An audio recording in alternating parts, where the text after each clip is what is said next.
You're right, I have noticed. There's certainly something a little fishy about this situation. Only a little, though. Records indicate that this phenomenon can occur in the days before and following Moon Prayer Night. That said, it has always been a rare sight in the past. The odds of encountering these phantoms are similar to looking up in the night sky, happening to see a shooting star, and managing to make a wish before it disappears. But this time, either everyone's getting lucky, or they're appearing far more frequently than usual. Yehoda's out gathering intel as we speak. In the meantime, let me check off some points of interest. First, the Abyss. The ones we saw seem to be abyssal monsters. Indeed. But we have identified one location where many more of them have made an appearance. And not just monsters, but human phantoms too. Given the scale and nature of the phantoms, it's almost as if someone's last memories are coming to life. Or perhaps the memories of multiple people. Oh. So you mean the phantom monsters are hunting down the phantom humans? Exactly. The phantoms can interact with each other, but we have no means of intervening. In addition, some of the human phantoms would seem to be from the very distant past. This is clear both from the clothing they wear and the stories they tell. They claim to be from Hyperborea, a name which I've heard from Lauma before. If this is true, it means they must be from 6,000 years ago. Did Paimon hear that right? 6,000 years? It sounds like this merits further exploration. That'd be a big help. I'll leave it with you, Albedo. My knowledge of ancient history is non-existent. I used to doze off every time the pre-Knights of Favonius era came up in class. It's quite a miracle that you were able to understand these phantoms' speech, given how long ago they lived. I suppose you're right. But I'll leave the archaeologists to ruminate over that conundrum. As an intelligence broker, my sole interest is in the value of the information I gather. Which, in this case, hopefully means earning myself some good favor with our dear Lady Moonchanter. So calculating. Whew, this intel broker logic always catches Paimon by surprise.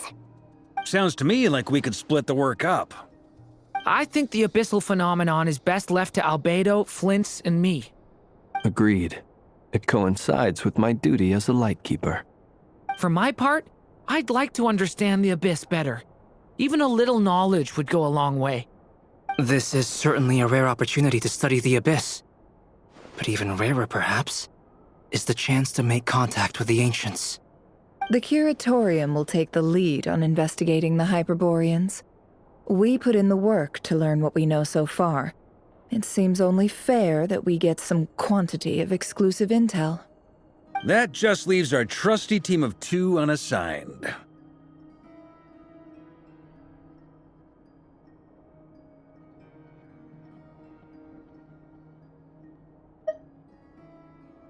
Since you became an honorary knight, of course. This was part of my grand plan all along. Ha ha ha! Oh yeah, by the way, we managed to convince Columbina to come to the Moon Prayer Night celebrations. Would you and Yehoda like to join too? She agreed to that? Huh. Quite an achievement. Never underestimate the traveler, I guess. I'd be happy to join. No point shutting myself inside when the streets are all decked out. I doubt any clients will be visiting during the festival in any case. And Yehoda loves a party, so I'm sure she'll jump at the opportunity. No. No. No. No. No. No. No. No. No. Way to contradict me in front of... Wait. No, that's not what I have bad news, boss. So many people. All right, everyone inside, quick!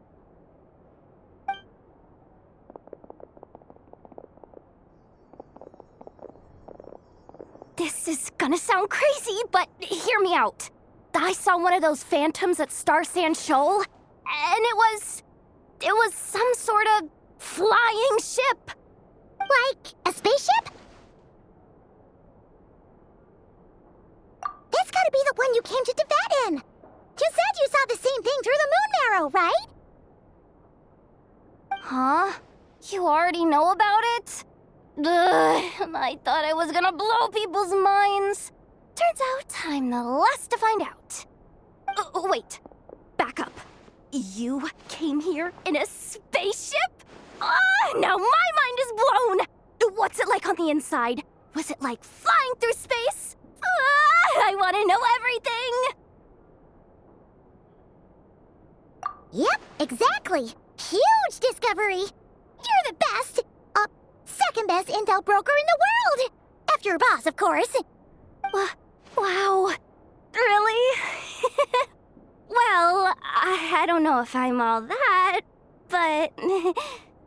I guess that decides where we're heading next. Come on, don't look at me like that. I know the spaceship doesn't have anything to do with me, but you don't want to leave me as the only one twiddling my thumbs, do you? Please? Fair enough. You can tag along. In that case, let's meet back here to discuss our findings once we're done. I wish everyone a productive investigation. You too.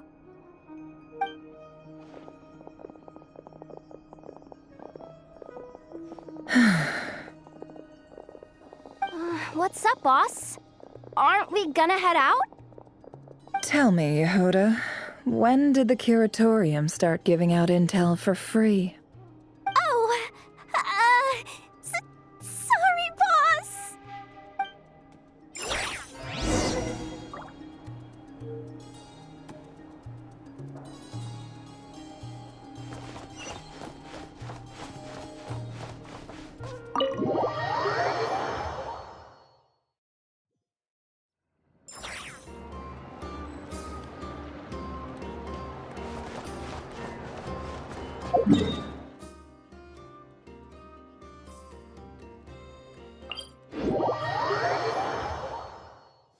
A perfect day to stay home and read.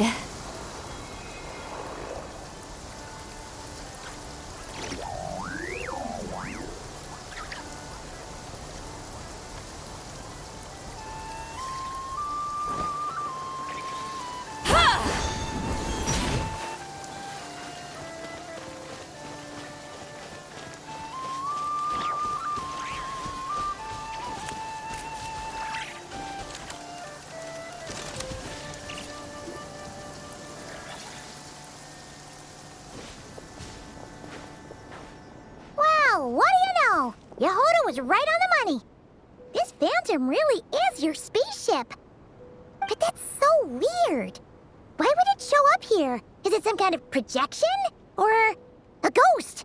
Like, maybe it no longer exists, but somehow it left an afterimage? Ah, you're already here. Miss Lauma, what a surprise. I thought you were busy with festival preparations. I was, until one of our people informed me that a strange sight had appeared at Star Sand Shoal. No one's ever seen something quite like this before. I thought I should see it for myself. Same here. Oh, so we heard that these things appear around the festival period. Any idea why that is? Unfortunately not. We have very limited information about them, since they can't be interacted with. And no human phantoms have ever made an appearance before now. The most we've been able to deduce is that these sightings appear to be connected to the increase in Kuvaki energy around this time. Yeah, seems like that's all we can do. This is all so confusing. Allow me to lend you a hand.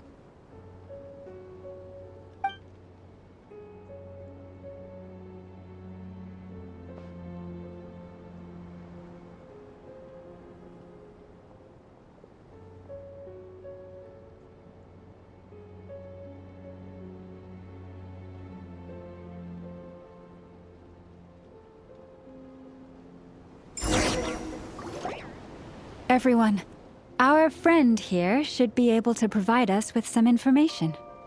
Is that a phantom Rhymehorn deer? I've heard about how the Frost Moon Scions live in harmony with the animals and can even communicate with them. That's coming in handy now, for sure. Okay. Yes, I understand. Then how about this?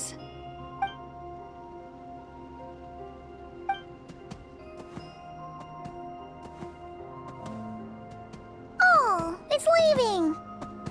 It appears to share our curiosity about this giant spaceship, so I asked it if it wouldn't mind investigating along with some friends. In return, I told it about some nearby spots where the wild fruit grows abundantly.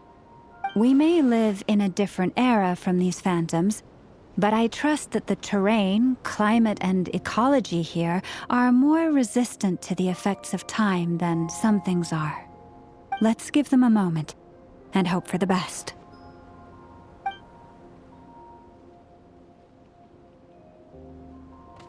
All back together? Must have been a lot of fruit. Indeed. Now let me ask them some questions.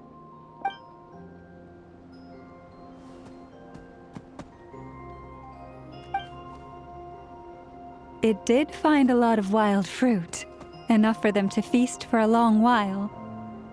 This puffin circled in the air several times, but didn't spot anything out of the ordinary. Certainly nothing to do with the spaceship. Huh. Well, it definitely makes sense to get a bird's eye view. Indeed. Other than that, I was also thinking that the world these phantoms see is also different from ours. Oh, I get what you mean. The wild fruit exist in both times and spaces, but there might also be things that only exist in that space-time, which we can't see. Good point. Great thinking, Llama. Blunthorn rhinos can use kuvaki to shift great rocks, but this one says it couldn't get that ship to budge by even an inch. The sniffer mole tried too, but despite being a skilled digger, it could not get through. They say that the spaceship looks robust and undamaged. It seems completely impervious to any and all attacks. Whatever lies within is well defended from harm. So, just like us humans, there was nothing they could do about this spaceship either. Yes, still, they deserve our thanks. We are grateful for all your efforts, dear friends. Now go, and enjoy your feast. I've noticed some other human phantoms gathered nearby. Come on, let's go talk to them.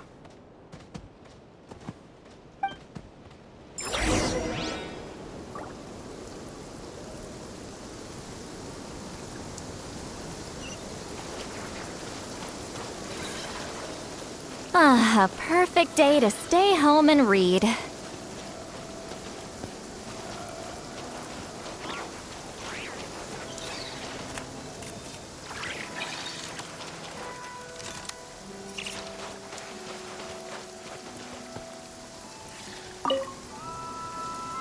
What is this thing? I've never seen it move, and there's no way to get inside. Goodness knows. My grandpa says it's been sitting here at least since his grandpa was still alive. What about his grandpa? Did he say anything to your grandpa's grandpa about it? Huh? I don't know. In all likelihood, it was here back then too. Hard to imagine something this huge could move.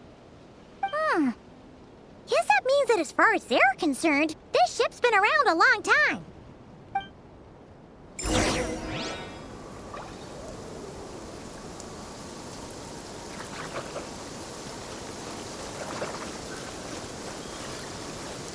Ah, a perfect day to...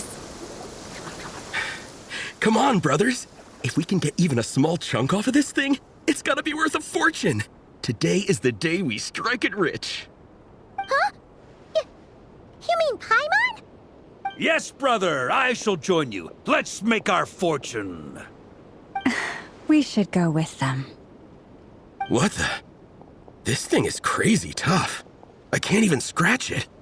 What's it made of? Sorry, brother. Looks like we'll have to seek our fortunes elsewhere. Enjoying yourself? I was just seeing if I could influence this phantom's perception by playing. But nope, no dice.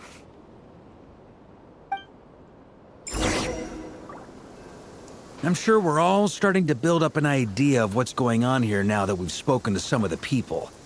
These phantoms are reenacting real historical events in Nodcry.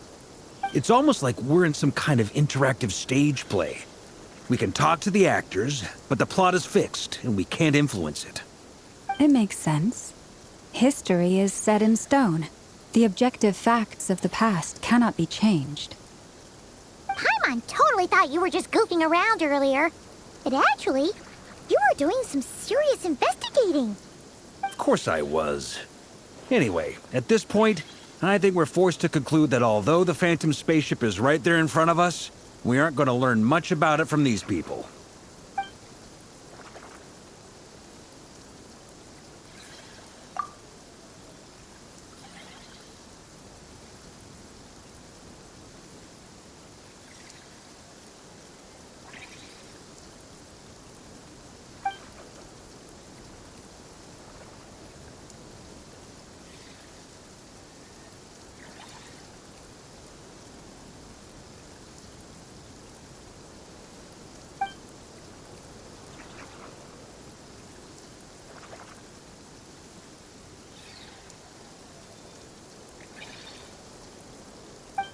Don't be discouraged.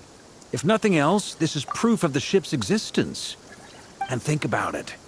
So many people tried to hack their way inside, but no one could get the door open. It's made of very tough material. To me, that says that we'll either find the ship itself or the story behind it. It's just a matter of time. Huh. Every now and then, when Barca gets serious, he actually does seem like Grandmaster material for once. I wonder how the others are doing. Let's head back for now. Sounds good. Also, drinks are on me if Team Knights of Favonius is the first to finish. Wait, we have a team name now? Am I in Team Knights of Favonius as well? You're very welcome to join. We've even got a cathedral ready for you. Isn't that technically blasphemy? You wouldn't dare make a joke like that if Barbados was in earshot. Nah, I'm sure Barbados doesn't mind a little harmless blasphemy once in a while.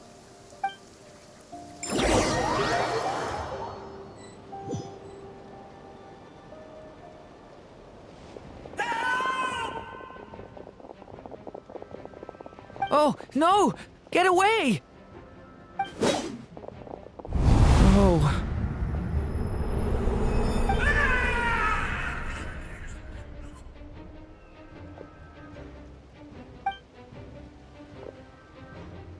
I know it's hard to stomach, Mr. Duran. But as I'm sure you've noticed, there is nothing we can do to intervene in that which unfolds before us. But we have to at least try. And try you have. But are you aware of how many unsuccessful attempts you've made now? I wasn't keeping count. I'm afraid this is the 39th failure so far. Or the 5th if we're only counting this particular victim. There are no indications that these phantoms may be altered in any way. You seem to have calmed down a little. I'll make us a fire. You should rest and have some water. Feeling any better now, Mr. Duran? May I ask a few questions? Be my guest. What exactly are we witnessing here? What happened to those people? My guess would be that we are seeing Nodcry during the Conrian Cataclysm. Would that be accurate? Conria. That is correct. As you know, once the Abyss senses even the tiniest crack, it floods in and spreads like wildfire. There was a time in the distant past when it permeated all of Nodcry, causing immeasurable harm. The people paid a terrible price to heal this land. Then, 500 years ago, the whole of Tevat suffered an abyssal disaster. Once more, Nodcry was dealt a devastating blow. I see. In the face of the abyssal onslaught, all were like grains of sand tossed around by a tidal wave. Be they human, fae, or god.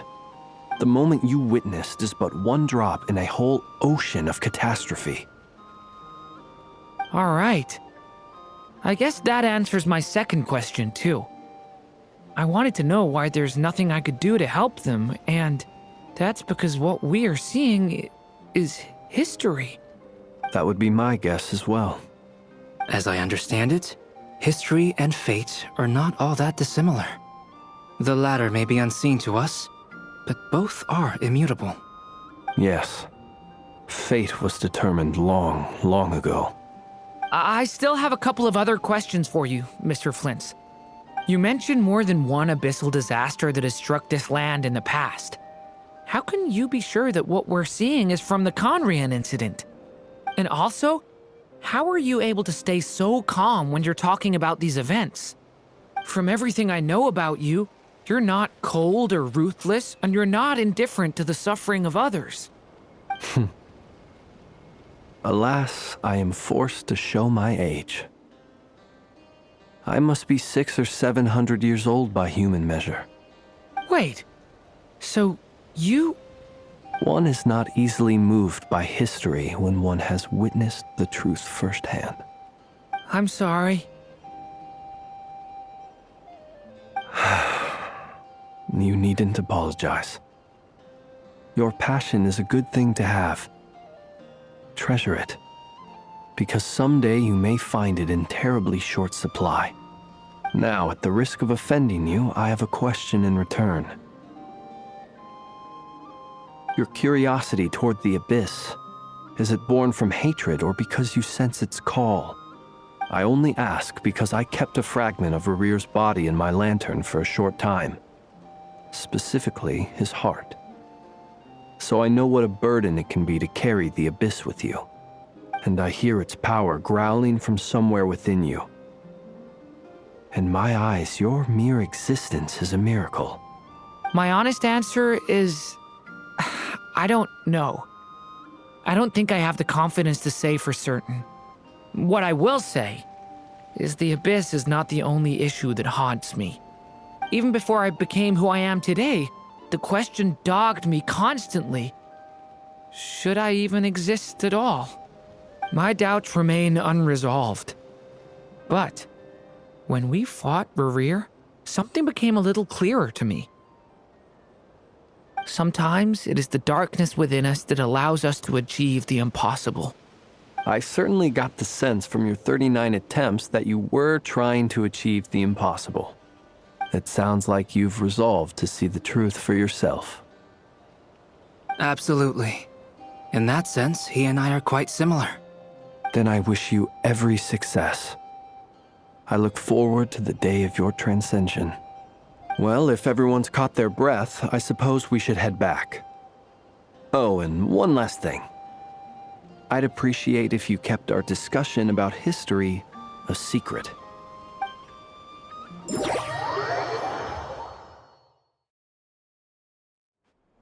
Incredibly, our separate investigations led us all to the same conclusion. Hooray for consensus! Yeah, but we barely learned anything, though. I totally thought this would be the mother lode. Talking with the ancients? I mean, come on! But nope. All we got was useless snippets of conversation. And all this stuff about moons and hyperopia. What a load of baloney. Seems like people back then had a few screws loose. I understand your frustration. We found the same issue. Each phantom only showed a very brief moment in time. There isn't much value to be found in these miscellaneous fragments of a civilization's history, no matter how glorious it may have been. If there's a silver lining, it's that these phantoms are harmless to the present reality. They shouldn't get in the way of the festivities. Paimon agrees. And not just because it's the first thing she understood in this whole conversation.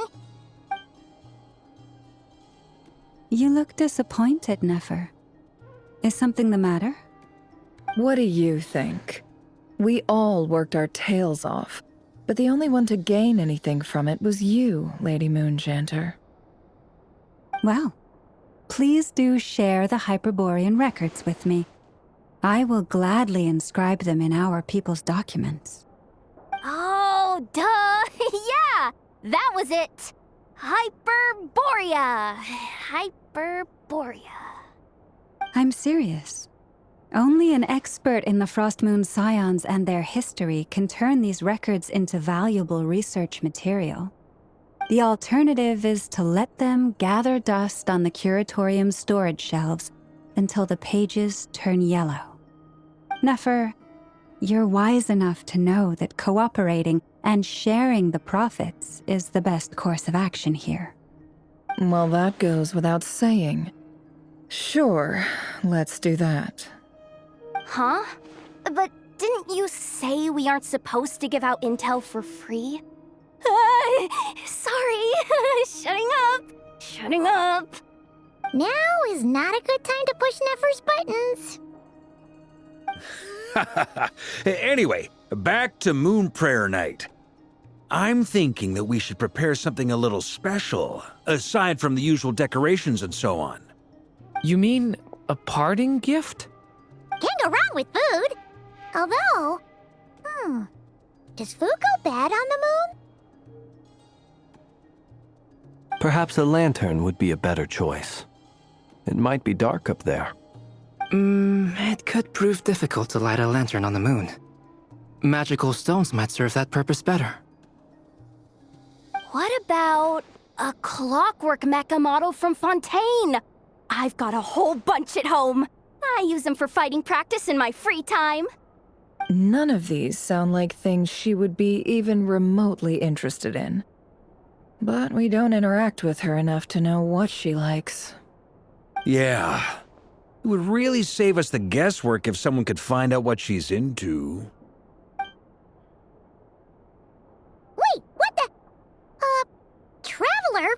They're all looking at you. Great! Haha, problem solved. Now, I need to stop by Dory's. Gonna need her help sourcing a bunch of stuff for the festival.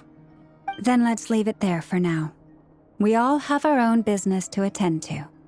Traveler, if you find out what Kutar likes, let us know right away.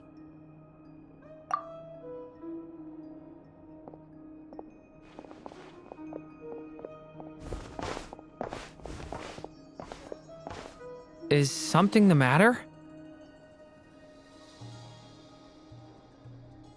I'm fine. It's just... I'm still feeling a little rattled after witnessing the horrors of the Abyss. But it's okay. This is something I have to work through. I'll be all right. Thanks for your concern. Well, don't put too much pressure on yourself. If you ever feel like something's wrong, physically or mentally, we're here to talk. Come on. Stop treating me like a kid.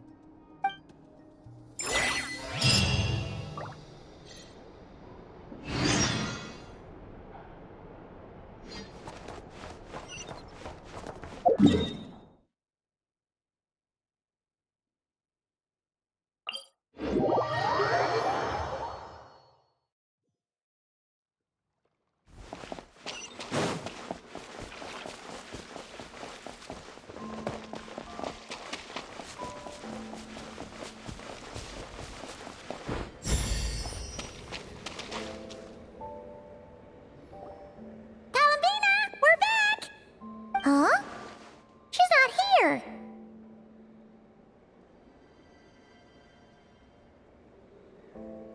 Weren't there a few Kuhenki here last time too? Where did they all go? Walkies? For Kuhenki? You're not pets, you know. Oh well, Looks like we just came at a bad time. Let's try again tomorrow. There's still a few days until Moon Prayer Night, so we're in no rush. Besides, she needs time to rest anyway.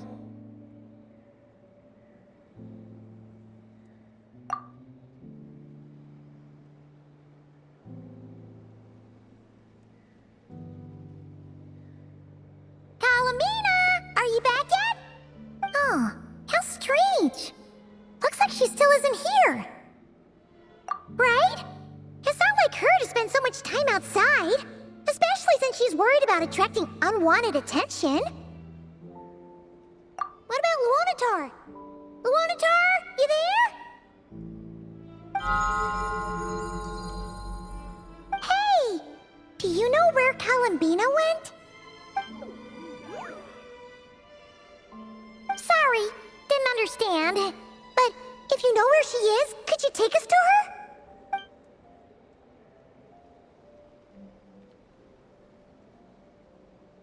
Yeah, that's even stranger.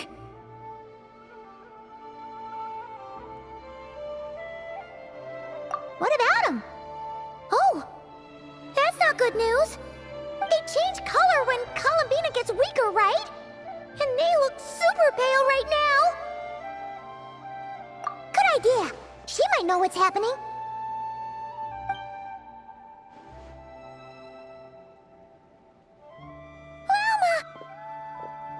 Ah, it's you. How is Kutar? Is she okay?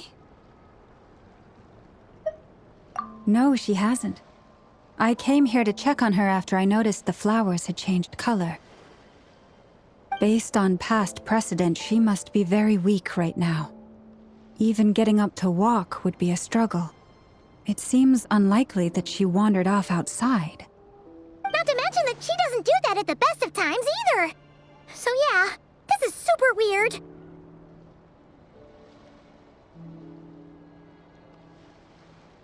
No.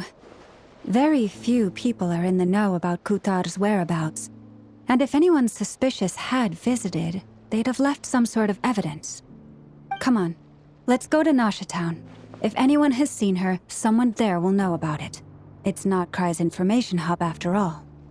Makes sense. Let's go!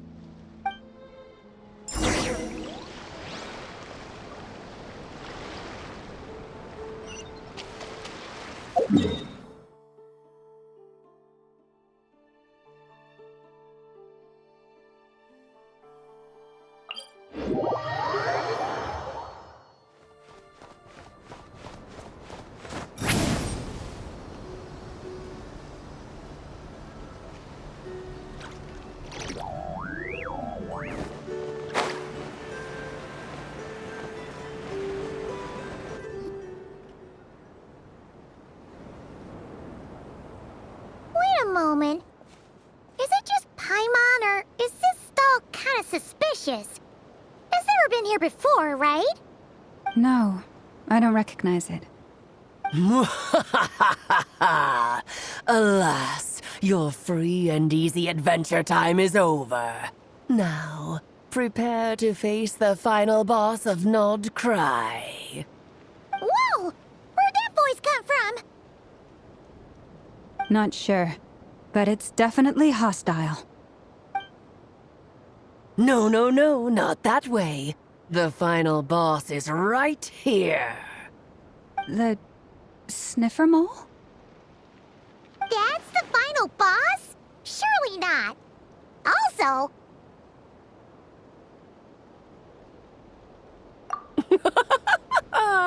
Okay, the jig is up.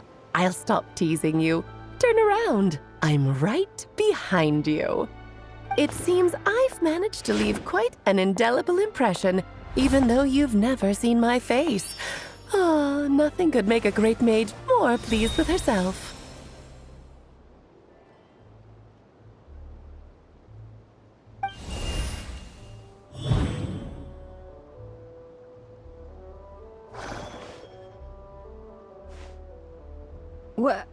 What is going on? I've heard that all the big shots in Teyvat have long, wordy titles that stun people speechless when they make their entrance. Unfortunately, none of them are affiliated with the Hexen Circle, and we ourselves keep a very low profile. The notorious name-dropping doesn't quite work for us.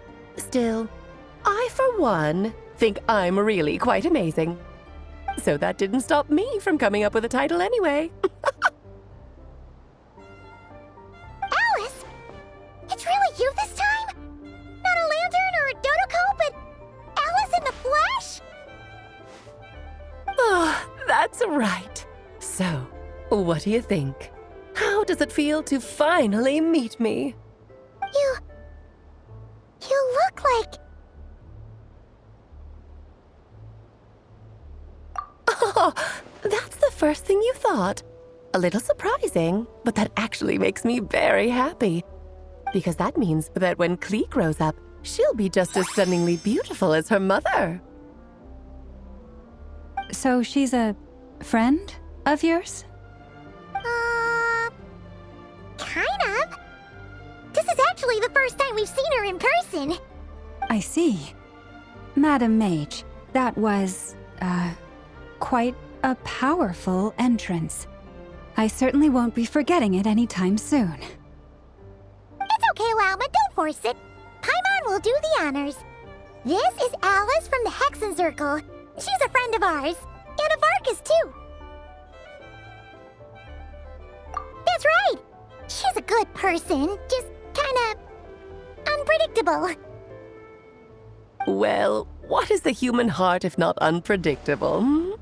If we could not do as we please, how would we differ from machines? I am Lauma, Moon Chanter of the Frost Moon Scions. It is a pleasure to meet you. Oh, I know. Before you got here, I spent a good, 15 minutes getting up to speed on Nodcry's present situation. In other words, I've read the whole in the last episode part, so we can skip the pleasantries. Fair enough. Well, Miss Alice, I can already tell that you have quite a unique personality. He'll get used to it. Paimon sure is. So anyway, what are you doing in Nodcry, Alice? Oh, I thought I told you already.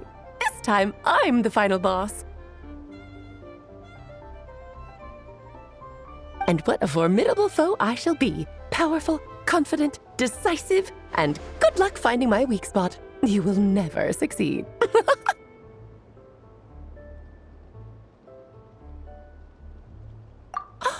Oh, drat! My one weakness, and you found it in an instant. Fate has been dealt a devastating blow. Thus falls the great Dodo King. Why are you playing along with this nonsense? For funsies, of course. What's wrong, Paimon?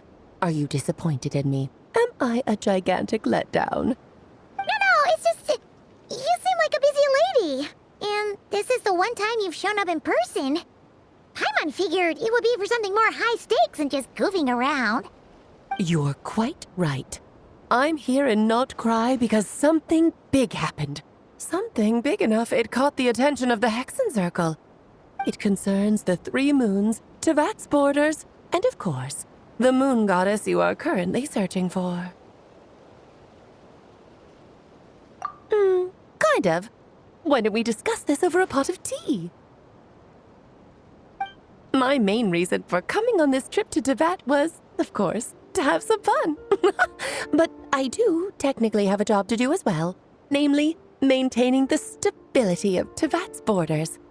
I'll skip over the complicated parts, but to sum it up, abyssal energies are all that lie beyond Tevat's border. We'd find ourselves in a real pickle if they ever made it through. And the phantoms you've been seeing are a sign that the border has been disturbed.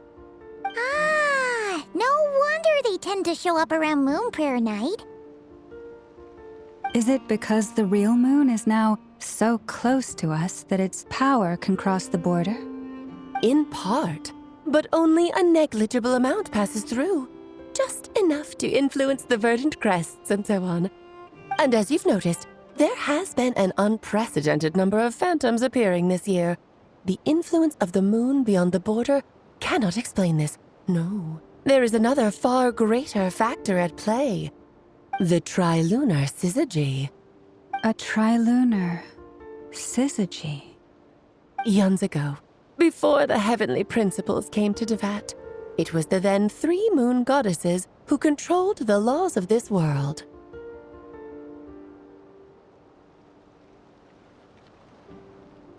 Oh, that's exactly it!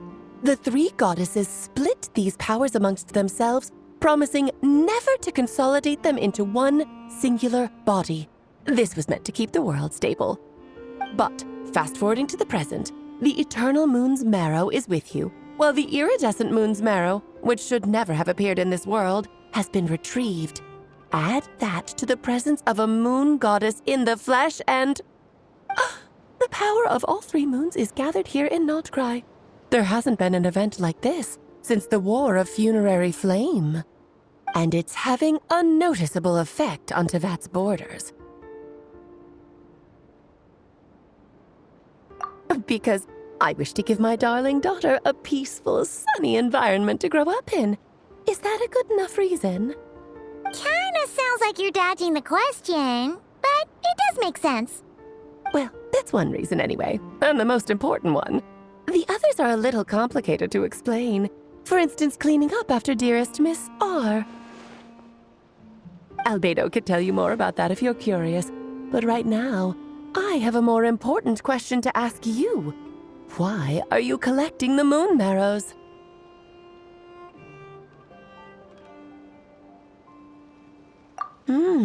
I see. Nicole told me about that legend once. Nicole? You mean Mage Anne?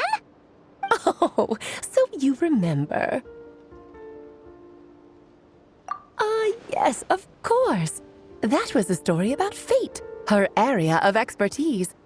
But back to the story of our dear moon goddess. I'm afraid her intended method of returning to the moon is unlikely to work anymore. What does that mean? She may be missing, but she hasn't gone anywhere. She has disappeared.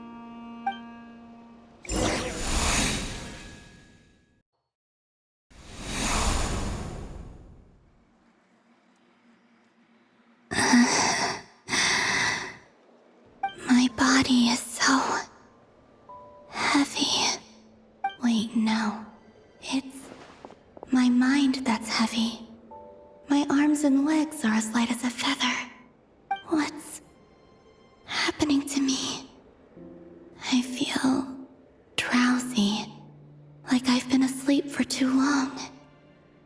Is it daytime or nighttime? Is the moon out? I think I'll go for a walk.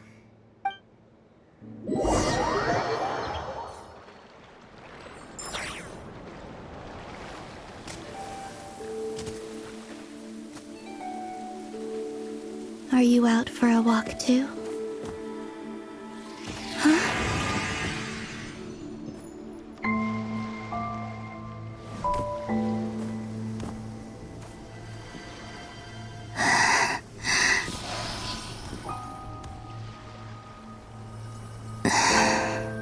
The day has come at last.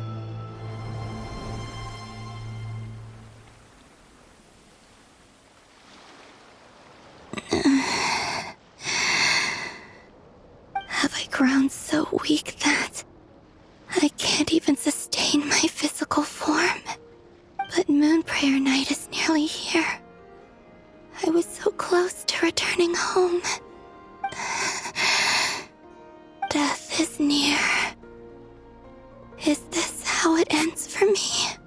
Will I return to the moon after I disappear? Or... I don't want it to end like this.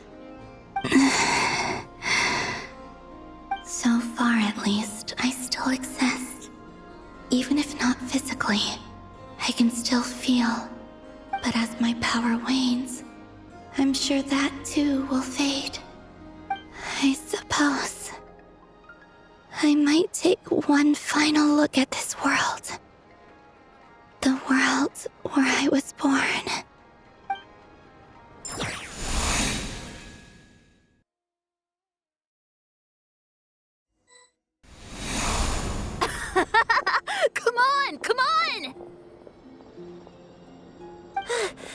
Wait for me! The Frost Moon Enclave. How much it has changed since I was born. These decorations, they're so heavy. It's times like this when you kind of wish men could be priestesses and acolytes. How fascinating. I've never had the chance to be privy to people's private lives in this way. In the past, people would get so solemn and serious the moment I showed my face, like they were frozen stiff. Karina, Lametti, it's time to eat. Coming. I want to watch them a little longer.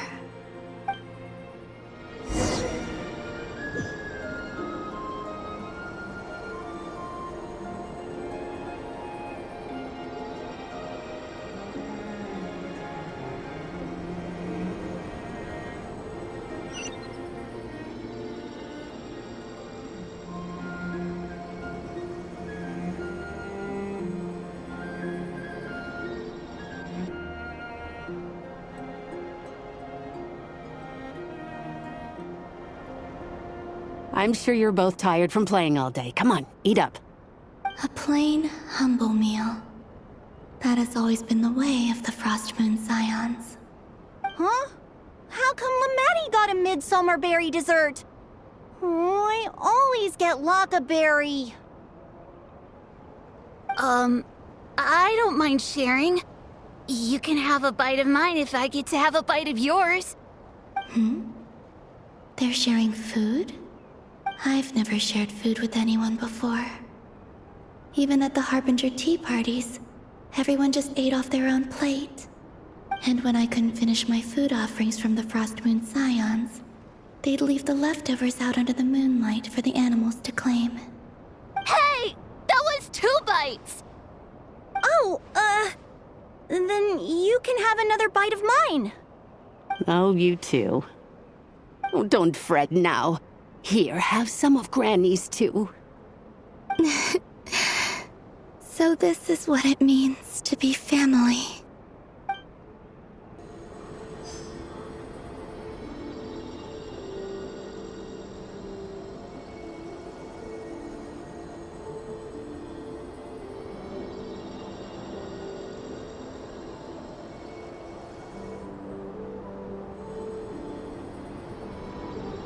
So just fill these balloons with air, right? Yep. Try a couple now to test things out. The rest can wait till Moon Prayer night. Think fast. Rita! Teasing an acolyte of the Frost Moon Scions? Surely that's a punishable offense. Take this!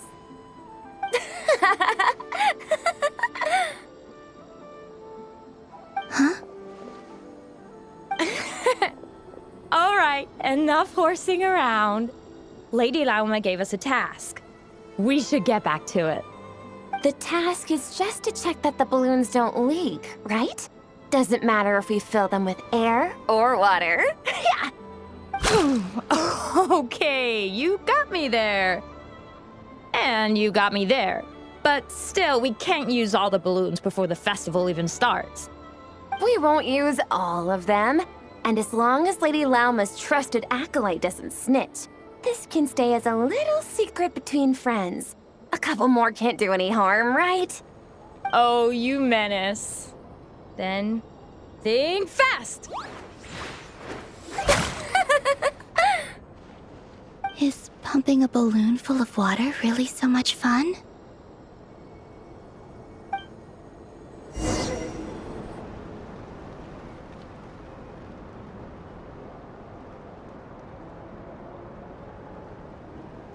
I'm seeing so much that I'd never usually get to see.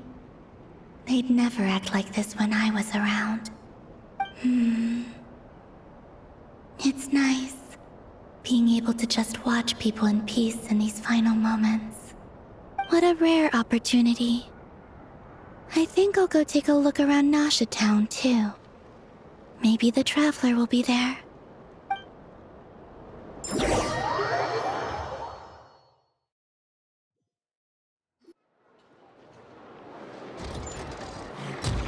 After the War of Funerary Flame, the Moon Goddesses were no longer recognized by Tevat. They lost the whole foundation for their existence. That's why the Moon Goddess's strength is fading. She cannot withstand the world's rejection of her.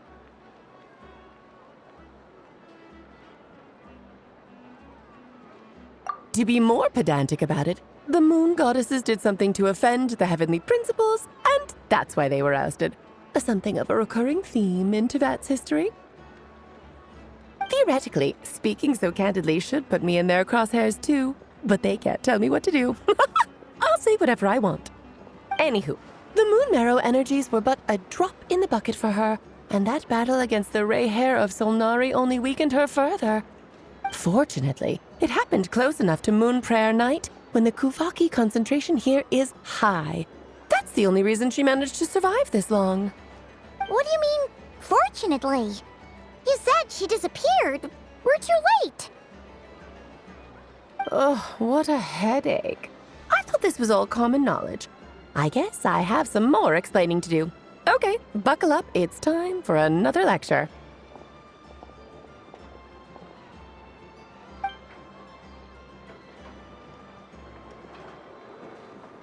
Now, I said earlier that the Moon Goddesses lost the foundation for their existence. The reason for that has to do with the natural order. Basically, the rationale for their existence in Tevat was lost. The same logic applies to the present Moon Goddess too. Consider her existence so far. Her comrades in the Fatui called her Damselette. And she was worshipped as Kutar by the Frost Moon Scions. But these connections have now been severed, whether by her hand or yours. So, the rationale that once sustained her existence is now gone. Wait, we did that to her? Oh, well, strictly speaking, yes. But let's not start pointing fingers, shall we? I'll only end up as the big bad villain, and that's not the kind of final boss I want to be.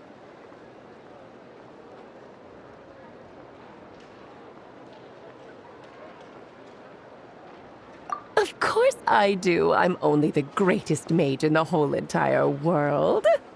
Now, if you wish to find your Moon Goddess, there are two problems we need to solve. Firstly, we'll need to strengthen the connection between her and Tevat, at least enough to sustain her until Moon Prayer Night. Strengthen her connection. But does that mean I'll have to rally all the Frost Moon faithful behind this? I'm afraid a bygone faith and a former home won't be of any help to her now. Do you know her name? Her name? Oh, yes. Names are very important things. A name is a fundamental concept that anchors one's entire existence. Then your first job is to find it. As a moon goddess, I'm sure she must have a name she identifies with. Neither Columbina nor Kutar is her true name, and she's never really accepted either of them. So, finding out her real name is enough to sustain her existence? Yes, I know it sounds like a small step, but every journey begins that way. So for now, that's all we need to focus on. The second problem is with her plan to use the moon marrows to return to the moon. Unfortunately, piercing through the false sky will take an enormous amount of power. Given her current condition, she won't be able to provide anywhere near enough power, even if she recovers her physical form. But no need to fret. Nicole's the expert in this field, and I'm sure she'll figure something out. Wait, Mage N is going to help us out too? That means we've got 2 Hexacircle mages on the case. This is turning into a pretty big deal. Actually, this is more of a side quest for me. Like you said, I'm a busy lady, so I can't stay for too long. I'll have to return to Tevat's border soon.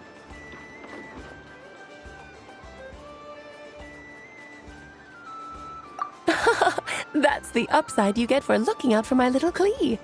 Hopefully that will incentivize you to carry on keeping her company in the future. Anyway, jokes aside, you'd better get moving. It will take quite a miracle for the moon goddess's consciousness to hold out till moon prayer night. Oh, I suppose I might as well tell you where Nicole is before I leave. Off you go now. Time to meet your new friend. Oh, yes, and a little suggestion. Don't forget to mind your heads. What? I wonder how Durin's doing. I should really go see him before I head back. You really are super busy.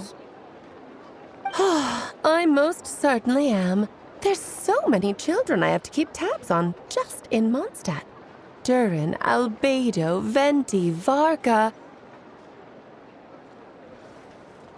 Klee didn't make the list, huh? Of course not. Klee is my pride and joy. I have no qualms about her, because she's the best child in the whole wide world. Yeah. Klee's a little angel.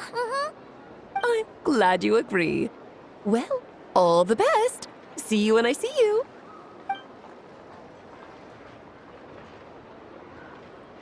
She left in a hurry. Yeah, she didn't pack up her stall. Should we handle it for her? I must say, I'm now very curious about her daughter. Klee, wasn't it? What's she like?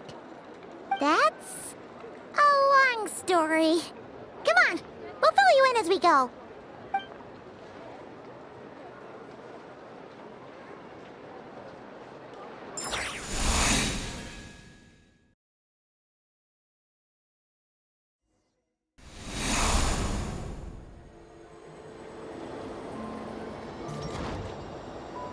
What a lively place. I've never experienced Nasha Town like this before. Hey, you old geezer! Your hammer's rusted through! Who are you calling old geezer? Are they quarreling? I'm looking right at him! You've really gone downhill since giving your daughter free rein in the workshop. Can you even swing a hammer anymore? It shouldn't take you days just to fix a single chair! You might as well use that hammer to massage my back for all the good it's doing. Don't run your mouth, or you'll get a back massage that'll put you in bed for the rest of your life. Look, the materials haven't arrived yet, all right? You know how busy it gets in the days before moon prayer night. I'll bet you send all the materials to your little princess. Blood's always thicker than water, huh? All right, you've made your point, Uncle Koski. As soon as the materials arrive, fixing your chair will be the #1 priority. And Dad, if you've got time to chat, why don't you lend me a hand, See? Lolka knows what the score is. I guess they're friends. But the way they spoke to each other was so ugly. Then again, it wouldn't be the first time I've seen something like this. Columbina! Sing outside my door in the middle of the night one more time, and I'll unscrew your vocal cords. You hear me? Oh, Zandrone. So that was her way of trying to be friends with me. What a pity. I won't get the chance to say any ugly things in reply.